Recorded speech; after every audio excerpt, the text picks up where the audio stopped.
la comunidad que Dios elige. Acompáñame al primer libro de Samuel, capítulo 22, y vamos a leer 2 versículos del primer libro de Samuel, capítulo 22, versículo 1 y 2. Y la palabra de Dios dice: yéndose luego David de allí, huyó a la cueva de Adulam. Y cuando lo oyeron sus hermanos y toda la casa de su padre, vinieron allí a él, y se juntaron con él todos los afligidos, todo el que estaba endeudado, y todos los que se hallaban en amargura de espíritu, y fue hecho jefe de ellos, y tuvo consigo como 400 hombres. ¿Qué acaba de ocurrir aquí? David ya ha sido ungido, David ya se ha agarrado fama, ya venció a un enemigo grandotote que ustedes lo conocen, que se llamó Goliat, que venía de una tierra que se llama Gad, de tierra de gigantes, que conocen esa historia muy bien. Anteriormente David había llegado a ese pueblo porque lo estaba persiguiendo Saúl, esa persona que lo había acercado al reino, lo había dado un poco de respeto, pero después de eso lo empieza a perseguir porque David, Saúl, recordarán, está actuando desde su herida. Y lo vimos las semanas anteriores, que hay que tener cuidado porque de repente respondemos de la herida, ¿no? Alguien nos ofende o vemos algo que nos incomoda y no respondemos desde el espíritu, respondemos desde una herida que está en el interior y va el ataque, ¿no? Y Saúl estaba así contra David, estaba yéndose contra David y llega con este rey, llega a este pueblo de Gad y el pueblo empieza a decir: oye, ese es David, ese es el que pues nos mató a nuestro campeón, este fue el de allá, el de rey Saúl, ¿y qué le hacemos?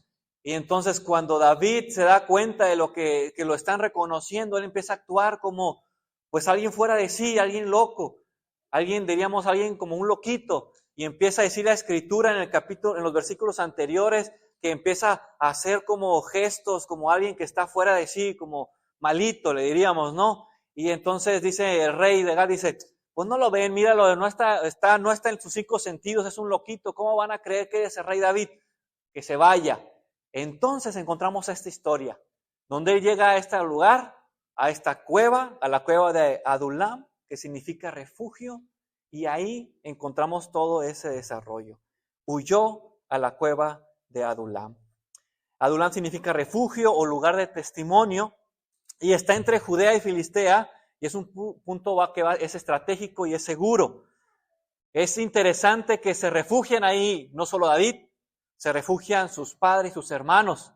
Y ustedes recordarán que sus padres y sus hermanos en algún punto como que tenían a David así como con el freno, así como que no te crezcas, David. No recordarán cuando están escogiendo al próximo que va a ser el rey y van pasando uno por uno, que lo vimos la semana pasada en el sermón, y de repente pregunta el profeta: oye, ¿te falta alguno? Y dice: sí, pero está ahí en el campo. O sea, ese no creo que tú lo vayas a querer, ahí déjalo. El padre lo tenía en baja estima, tal vez, muy posiblemente. Y recordarán que cuando van a la batalla, cuando llega David al campo de batalla, uno de sus hermanos se enoja, le dice: ¿qué haces aquí? Bien te conozco, sé cómo eres. Tú deberías de estar allá cuidando los animales, pero te conozco. Y tenían el concepto de los hermanos, tenían un concepto ahí de David que tal vez no había tanta armonía. Pero en este momento llegan a refugiarse con David. Han pasado ciertas cosas en la historia que están buscando el refugio en David. Pero no solamente ellos, no solamente la familia que estaba en contra de David está buscando refugio en esta cueva, sino que están también buscando afligidos, endeudados y amargados de espíritu. La pregunta es, si pudiéramos clasificarnos ¿en cuál estaríamos? ¿Estaríamos en afligidos? ¿Estás pasando por alguna prueba? Endeudados. Aquí no hay Coppel, pero podríamos decir a lo mejor otra tienda o la tarjeta de crédito cuánto estamos endeudados, estamos en complicaciones, o amargados de espíritu. Algo ha pasado que traemos ahí una amargura, que necesitamos refugio, que necesitamos hacer comunidad en Dios para sanarlo. David, dice, fue hecho jefe, que en hebreo es zar, que es príncipe, es capitán de ellos. Ese era el equipo de David. Ese era el equipo ganador de David. Y quiero hacerte la pregunta, ante nuestros ojos de siglos que han pasado, ante nuestra vista de lo que pensamos que lo que es correcto, lo que piensa la comunidad que debe de ser a la vista humana, lo que debería de ser un rey, esto es un buen equipo para un rey. O sea, es David conforme al corazón de Dios, conforme como diríamos el mero mero. Y este es su reino. O sea, si yo lo viera a lo mejor en ese momento diría, pues como que no suena. Yo vería a Saúl, lo vería como rey, le vería su corona así bonita, le vería todo lo que es su ejército. Mira, tiene a todo el reinado. Y yo veo a voltear a David y le digo, mira, esta es una cueva que está oscura, que está, no sé, pues no es tan estético como el rey. Mira el rey, sí, sus vestiduras, mira, bonito que se ve. Este sí es un rey, a este sí lo sigo. Pero volteamos a ver a David, que viene de actuar como un loco, huyendo de otro rey, y con gente ahí, que tú volteas a ver, bueno, ¿a quién tiene ahí entre esa gente? Entonces, no, hombre, endeudado, amargados, afligidos, emproblemados. ¿En serio, Señor? ¿Es en serio? ¿Ese es el reino? Amado hermano, Dios ve más allá de como tú y yo vemos. Y yo espero en todo mi corazón y en mi oración que la reflexión en las Escrituras, en los ejemplos que ya ha pasado los pueblos en relación con Dios, nos sirvan para meditar y para pensar y corregir en cómo nos estamos equivocando tal vez. Porque nosotros podemos simplemente quedarnos a la vista de, pero tenemos que darnos cuenta que Dios piensa y actúa diferente. Dios piensa y se mueve diferente a como tú y yo nos movemos. ¿A quién le gusta estar en los equipos perdedores? Levante la mano. ¿A quién le gusta perder? ¿A nadie? Ayer hubo un partido y quedaron empate y mi espíritu de competencia salió. Yo estaba yendo con los coaches. Luego ya me calmé. Digo, no, Alfonso, cálmate. Ay, el desempate, que gane alguien. Porque a veces no nos gusta estar. Queremos a alguien que gane, queremos a alguien que pierda. Y yo recuerdo que estuve en un equipo de béisbol en la primaria. Y recuerdo que fuimos tantos niños que fuimos a inscribirnos al béisbol que se hicieron dos grupos, el A y el B. A mí me tocó en el B. Pero ¿sabes lo que sucedió? Que había dos coaches, para el A y para el B. Y para el grupo A, los dos equipos se llamaban los Piratas. Los Piratas de la Occidental. Y el grupo A, me acuerdo que el coach del béisbol era, le decíamos el Lic, era un licenciado, nunca me acuerdo del nombre. El coach que me tocó a mí, si me acuerdo del nombre, no lo voy a decir. Pero recuerdo que el licenciado los entrenaba tan bien, tenía una estrategia tan bien que todos los que estábamos en el B decíamos, ¿por qué no nos entrenan así como a ellos? Ellos son los campeones. Campeones, ganaron la liga. Y nosotros teníamos el mismo nombre, pero perdimos casi todos los juegos. ¿Saben cuántos juegos ganamos? Uno en toda la liga. ¿Y saben por qué lo ganamos? Porque ese día no fue el coach. Nos sentimos tan libres, nos sentimos tan bien, porque fue su esposa era la entrenadora, y su esposa nos instruía y nos guiaba tan bien que de repente todos nos sentimos, oye, nadie nos está amenazando desde allá, ¿verdad? Jugamos tan bien que ganamos. Me acuerdo hasta a quiénes les ganamos, a los Astros de la Borjas. Y cuando el coach se dio cuenta y volvió, seguimos perdiendo otra vez. Pero cuando nos preguntaban, oye, ¿juegas béisbol? Decíamos, sí. ¿En cuál equipo? En los Piratas. ¡En los Piratas! Entonces son los campeones. Y yo, pero estoy en el B. Ah, son los perdedores. Nadie quiere estar en los grupos perdedores. Pero te digo algo, amado hermano, amada hermana. Dios escoge mayormente a los marginados, a los que nadie quiere, a los que están exiliados, a los que están endeudados, a los que nadie toma en cuenta. Esa es la actitud de Dios. Cuando Dios llega y va a querer formar su comunidad, Él no va como nosotros, ¿no? Cuando vamos a escoger para el equipo y decimos a los mejores para ganar. Dios va y dice, a ver, pues dame a los que, con los que voy a batallar más, con los más difíciles, con los más complicados. Esos son los que quiero. Por eso de repente cuando veo a alguien así complicado y difícil, o veo así, digo, ese se me hace que al rato va a ser anciano, ese se me hace que al rato va a ser misionero, ese se me hace porque el Señor le encanta trabajar con esas personas. Esas son las comunidades que Dios quiere hacer. Ahora, lo primero que quiero que hablemos es que esta comunidad, a nuestra vista, pudiera ser no tan importante, pero para Dios es bien importante. A la vista del tiempo de David, pues ¿para quién va a ser importante los endeudados, los amargados, los afligidos? David que está actuando como un loquito, David, sus padres, ¿para quién va a ser? Tal vez poder voltear Saúl a verlos y decir, no son nada, pero para Dios es mucho. Debiendo empezar con alfombra roja, David empezó huyendo, actuando como loco y formando un grupo mal visto por la sociedad.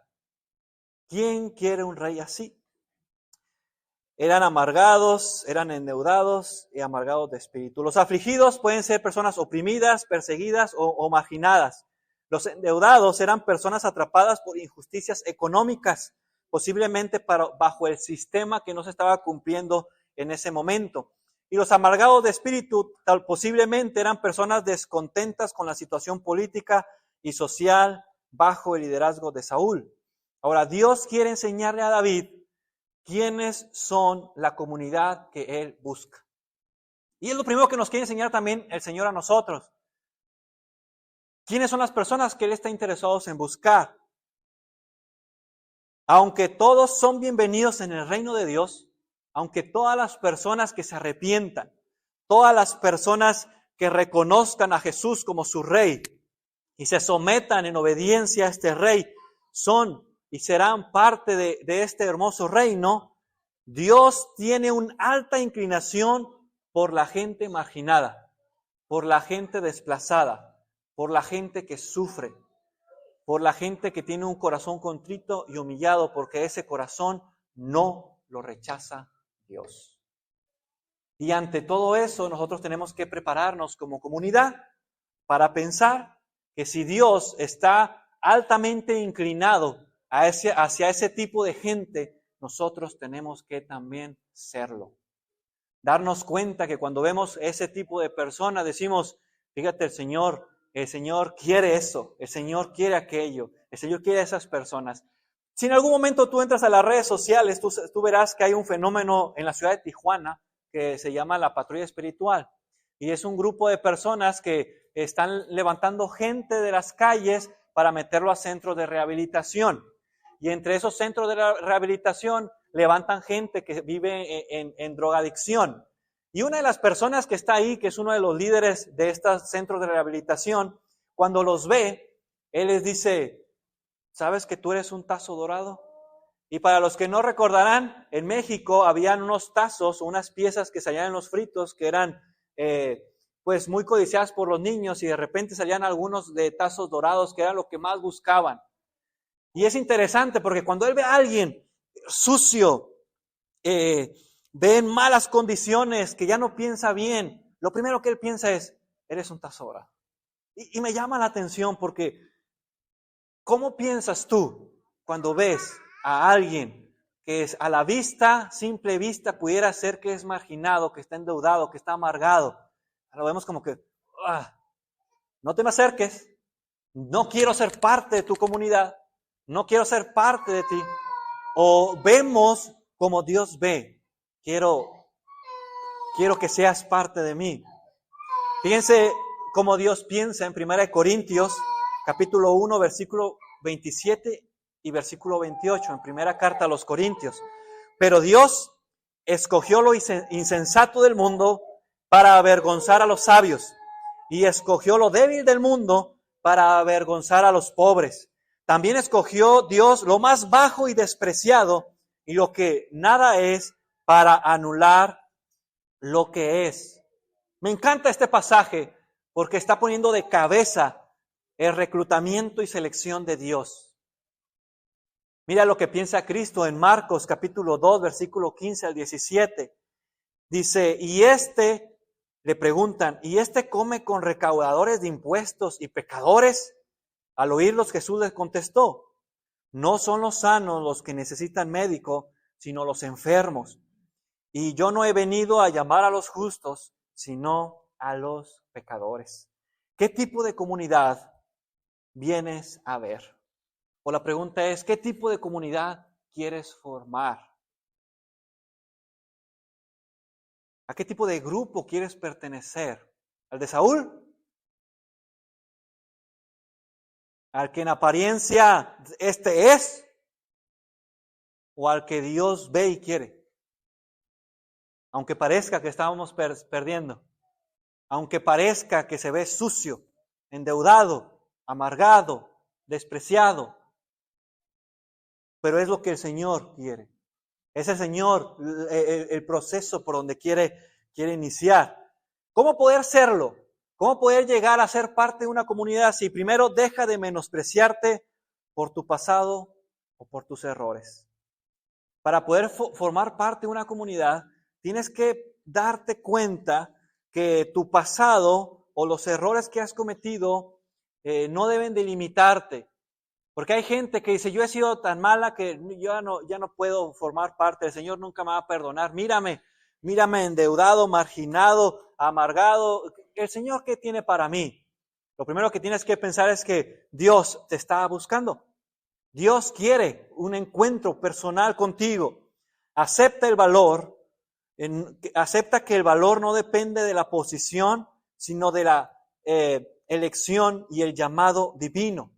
Y todas las personas que están aquí son personas llamadas por el Evangelio, son personas llamadas para que puedan venir al reino del Señor, y date cuenta que eso es un valor grande para poder formar parte de una comunidad importante para Dios. Abre los ojos hacia los marginados que Dios pone cerca de ti. ¿Cuánta gente está cerca de nosotros que necesitan que extendamos la gracia hacia ellos?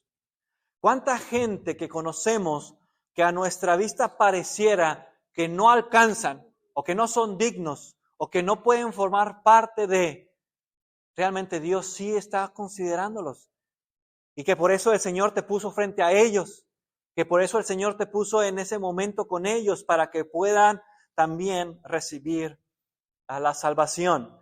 Y aprende a discernir comunidad con propósito, por propósito y no por apariencia. Es decir, tenemos que aprender a formar y hacer comunidad. Tenemos que aprender que hay un propósito para hacer comunidad y no por apariencia. ¿Cómo es esto? Parte de hacer comunidad es lo que venimos a hacer hoy. ¿Ok? Cuando usted y yo venimos y nos juntamos y cantamos y pasamos un tiempo aquí, esto es parte de hacer comunidad. Pero no es hacer la comunidad. Es parte de hacer comunidad. Hay algo que se llama cultocentrismo. Y el cultocentrismo es una parte que nos heredaron. Hubo unas conferencias que les he platicado que marcaron mucho el rumbo de las iglesias de Cristo en Nashville, las conferencias del tabernáculo. Y ellos dijeron, y nos heredaron el pensamiento, la teología sistemática de decir, la iglesia es iglesia cuando se junta el domingo, hace 5 actos y se acaban y se van y ya no son iglesia, pero tienen que volver para volver a formar la iglesia. Y pareciera que esa es la herencia que tenemos de hacer comunidad también. Venimos y nos vamos, pero comunidad es más profundo. Comunidad implica lo que dice Hebreos, propósito, que nos edificamos, que nos amamos, como dice Efesios, en el vínculo de la paz, que hay eso. Hay gente, hermanos, que pueda estar hoy sentada en las iglesias y pueda hacer que estén cantando y orando, pero la mente desconectada de lo que están haciendo. O puede ser que estén sentadas en este momento en alguna reunión, aquí o en otra parte, sin hacer comunidad, sin amar sin edificar, sin hacer el propósito de los que nos juntamos. ¿Cómo hacemos comunidad? Hacemos comunidad, hermanos, en todo, deberíamos estar haciendo comunidad en todo momento. Recordemos lo que dice Hebreos, que cuando usted fue bautizado, usted entró a un lugar santísimo.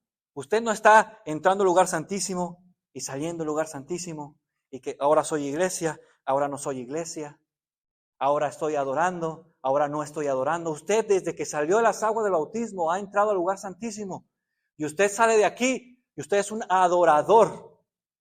Y cuando usted viene aquí, somos adoradores juntos. ¿Cómo podemos hacer comunidad usted y yo? Considere hacerlo con propósito. Cada vez que nos frecuentamos, cada vez que nos edificamos, cada vez que podemos amarnos, ayudarnos, edificarnos en todo momento. Nos vemos hoy, pero nos vamos a ver en la tarde. Nos podemos ver el lunes, nos podemos ver el martes, nos podemos ver el miércoles, en una casa, en un café, en algún lugar, en alguna situación, en un hospital, en una escuela, y podemos servir, podemos ayudar, y ahí hacemos comunidad. Nos hemos limitado tanto, nos han fracturado. Pensar que comunidad se limita a una liturgia. Y por eso vemos a tanta gente desconectada del Espíritu, tanta gente desconectada de Dios, diciendo, ya cumplí, ya me voy, no me interrumpan. Comunidad es, nos pertenecemos unos a otros en lo que avanzamos. Pero fíjate algo importante en esto, una comunidad avanza. El liderazgo del ungido del Señor Jesucristo en nosotros no nos deja estancados. ¿Sabes quiénes eran estos 400 personas que eran endeudadas, que eran personas amargadas y personas marginadas? ¿Sabes quiénes fueron estos? ¿Te acuerdas del sermón de la semana pasada? ¿Alguien se acuerda del título del sermón? Que hablamos acerca de los valientes y que de los 30 valientes había 3 muy buenos. ¿Sabías que en la historia de David, los que estuvieron con él, la base de los valientes, fueron ellos? O sea, esta gente fue la base que David usó para estructurar y para que sus guerreros avanzaran. Es decir, no se quedaron ahí, hermanos. Cuando venimos a formar parte del reino del Señor, el Señor nos tiene tanta compasión, tanto amor, que no nos deja ahí tirados. Es decir, que cuando usted ve a alguien marginado, a alguien en problemas, usted tiene que pensar que el Señor, nuestro Rey, no lo va a dejar ahí. Que si una persona está amargada de espíritu, el Señor le va a dar paz en su corazón. Que cuando una persona está pasando problemas, el Señor lo puede sacar de ahí. Que cuando una persona está pasando conflicto, el Señor lo va a sacar de ahí. Cada uno de ellos llegó a ser los valientes. Aquellos marginados no se quedaron como simples delincuentes, no se convirtieron en un ejército. Ellos se convirtieron en un ejército disciplinado y en hombres valientes. Así que Dios transforma toda esa aflicción en propósito. Entonces piénsalo de esta manera, entre más aflicción, entre más la persona se le va a ser perdonada, más esa persona tendrá propósito en Dios, más amará a Dios, más querrá estar con Dios. Así que pensemos 2 o 3 veces cuando queramos desechar a alguien, porque el Señor quiere que esa persona sea transformada. Ellos estaban dispuestos a servir al ungido, ellos eran guerreros, y de esta manera Dios puede darte el propósito a ti y a mí. Solo lo puedes encontrar a través de la comunidad. Así es, para avanzar en la vida cristiana se necesita una comunidad. Y a veces una comunidad como esta. Algo que nos este mundo secular es mi espacio. Es mi espacio. ¿Han escuchado esa palabra? El espacio personal. Pero vivir en comunidad implica en que vamos a convivir con otras personas. Vamos a estar cerca de otras personas. Y de repente vamos a darnos cuenta que las otras personas piensan diferente a ti. Actúan diferente a ti. Tienen diferencias contigo. De repente vas a encontrar a alguien dentro de la comunidad que no fue su día, como dicen la expresión, se levantó con el pie izquierdo, no sé por qué salió esa expresión, y se pegó en el dedo chiquito y anda enojado, y te lo topaste, y te dijo algo y sentiste. Lo que te diría la gente de afuera, lo que te diría la cultura es, pues si no te sientes bien ahí, ya no vayas, ya no estés ahí, ya no vayas a esa comunidad. Pero para avanzar, dice la Escritura que hierro con hierro se afila. Para avanzar en la comunidad tenemos que estar juntos. Oye, hermano, sí, es que dijiste esto. Te pido perdón. Oye, hermano, perdóname. Te perdono. Esa es la palabra clave para que tú y yo estamos pudiendo formar comunidad. No podemos avanzar por solos. No, en serio, quítense esa idea de la cabeza que usted puede estar bien con Dios encerrado en su casa. Usted no va a estar bien con Dios diciendo yo no voy a ir a la iglesia, yo aquí en mi casa. El detalle con eso es que estás desechando el concepto de la comunidad, porque Dios quiere, ese Dios a quien amamos, ese Dios a quien deseamos, Dios quiere que tú te expongas a una comunidad de fe, que convivas, que estés con ellos. Y no todo va a ser color de rosa. Decimos, queremos ser la iglesia del primer siglo. Pues voltea a ver las cartas. Ahí está. Y todas tenían problemitas. Vamos a tener problemas. Es parte de. Ya hasta la idea. Formar parte en la iglesia en Westland. Va a haber algún momento en el que voy a tener detalle con alguien. Pero yo sé que me va a perdonar o lo voy a perdonar. Y si tú vienes predispuesto a eso, bendito sea el Señor. Y hay que mejorar. Y hay que avanzar. Y hay que crecer. Porque tanto estas personas podían en esta comunidad ofender, tanto como David ofendió. ¿Sí sabías que Urías, no el Urías que tenemos aquí, sino el Urías que aparece aquí, y el papá no vamos a mencionar a esta dama, pero usted la conocerá en las Escrituras cuando peca David, pues no era familiar de alguno de estos valientes guerreros que estaban posiblemente de este grupo? De su comunidad, de los que fueron fieles, y David les terminó también ofendiendo. Parte de, pero no podemos excluirnos. Como decía nuestro hermano en la mañana, tenemos que ser brasas y estar juntitos para no apagarnos. ¿Cómo podemos avanzar tú y yo? No te conformes con solo refugiarte, deja que Dios te transforme. Nosotros podemos ser esa cueva, la cueva que refugia personas, la cueva que va a aceptar, que van a venir las personas a buscar del Señor, pero no solamente te refugies, quiero ser transformado, quiero cambiar, quiero ser más como el Señor. Permite que tu dolor se convierta en propósito. Si estás pasando por alguna complicación, mueve ese dolor para algo. El dolor que ellos tenían, la aflicción que ellos tenían, dijeron, va a ser para servir a David. El dolor que tú y yo tengamos, enfoquémoslo y digamos, para servir a nuestro Señor Jesús. Encontrémosle un propósito importante. Cambia la queja por la disciplina. En lugar de estar quejándonos, mejor busquemos ser más disciplinados en poder cambiar para poder ser transformados. Y reconoce que la transformación solamente puede suceder en la comunidad. La transformación cristiana solamente en la comunidad. En serio. De hecho, el pleito que está en el Nuevo Testamento con un grupo que decía que ellos no necesitaban de formar una parte de la comunidad y ellos se iban lejos a un solo lugar, eran los gnósticos. Y para el apóstol Pablo esa era una herejía. Él quería que estuvieran juntos. Ay, pero qué complicado es a veces cuando nos juntamos. Hay que estar juntos. Hay que estar juntos. Hay que soportarnos en el amor de Cristo, en el vínculo de la paz para seguir adelante. Y tenemos que ser una comunidad que refugie, hermanos.